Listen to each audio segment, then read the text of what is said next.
Voici ma note sur 10 pour le jeu Cascadia, 8,4 sur 10. Numéro 1, la beauté du jeu, 7,5 sur 10. Les cartes sont vraiment jolies et tu sens qu'elles ne sont pas en sopalin, hein, elles sont rigides et classes, avec des illustrations douces travaillées qui évoquent les paysages du nord-ouest américain. En plus, avec les tuiles et les jetons colorés, ça donne un résultat qui fait plaisir aux yeux en fin de partie et qui détend rien qu'en le regardant. La rejouabilité, 8,5 sur 10. Grâce à la variété des cartes objectifs animaux, 4 cartes différentes par animal, chaque partie propose de nouveaux défis de placement. Tu joues jamais exactement de la même façon.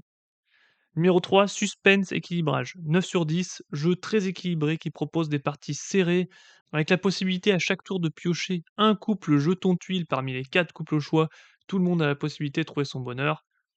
4. Le plaisir à jouer, 8 sur 10. Critère subjectif, mais pour moi, ce jeu mérite un 8. Le plaisir du jeu est réel, surtout si tu aimes organiser, optimiser et construire. Facile à prendre en main, agréable de construire son terrain et poser ses jetons pour faire ses combos.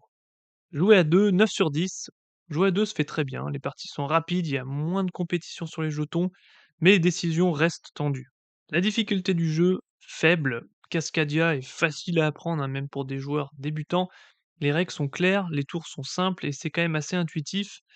Mais attention, hein, bien sûr, derrière cette simplicité se cache quand même une profondeur stratégique intéressante. Durée de jeu, 30 minutes à 50 minutes à 2 environ. Au niveau des interactions avec d'autres joueurs, aucune, hein, chacun joue pour soi et se concentre sur son terrain et ses combos. Mais c'est quand même un jeu à interaction indirecte, hein, parce que on peut des fois prendre un jeton que l'autre convoitait, ou essayer de bloquer une stratégie visible, mais bon, souvent on est concentré quand même sur son terrain. Donc la note globale, 8,4 sur 10, hein, franchement un bon jeu, parfait pour se détendre, tout en faisant chauffer un petit peu les neurones.